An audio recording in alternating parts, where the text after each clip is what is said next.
एक सिद्ध आचार्य अपने शिष्यों के साथ तीर्थ यात्रा पर निकले। कुछ देर चलने के बाद वे थकान निकालने के बीच घने जंगल में ही रुक गए। इतने में आचार्य को कुछ आवाज़ें सुनाई दी। ध्यान से सुनने पर आचार्य को समझ आया कि यह कुछ लोगों के रोने की आवाज़ है। उन्होंने शिष्यों को बोला, बालकों सुनो, ये आवाज़ें कहाँ से आ रही है।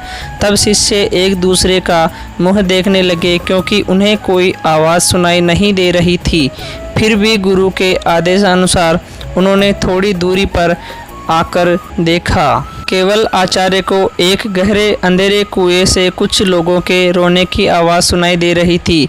आचार्य ने कुएं में झांक कर देखा तो उन्हें 5 लोग बहुत ही बुरी दशा में रोते हुए दिखाई दिए, लेकिन शिष्यों को ना आवाज़ें सुनाई दी और ना ही कुछ दिखाई दिया। तब आचार्य ने उन 5 लोगों को मुस्कुराते हुए देखा और पूछा, भाई किन कर्मों का भोग रहे हो।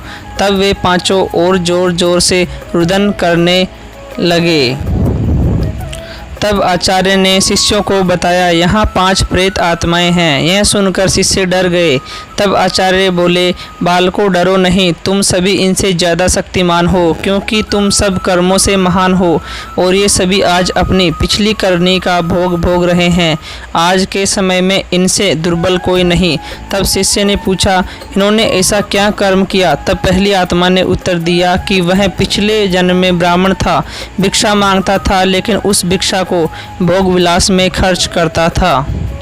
दूसरे ने उत्तर दिया, वह क्षत्रिय था और अपनी शक्ति का दुरुपयोग निर्बल, असहाय गरीबों पर करता था।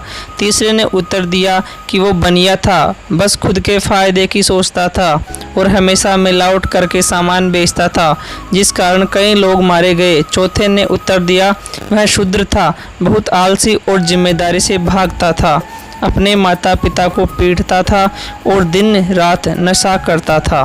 5वें ने उत्तर दिया, वह एक लेखक था, अश्लील कथाएं लिखता था, उसने समाज को वासना का पाठ सिखाया था। इस तरह के सभी पापी अपने पापों को भोग रहे हैं। उन्होंने आचार्य से निवेदन किया, आप गुरु हैं, आप दुनिया वालों को समझाएं कि बुराई का रास्ता क्षण की खुशी देता है, लेकिन इसका दंड कई जन्मों तक अंधकार में भोगना पड़ता है।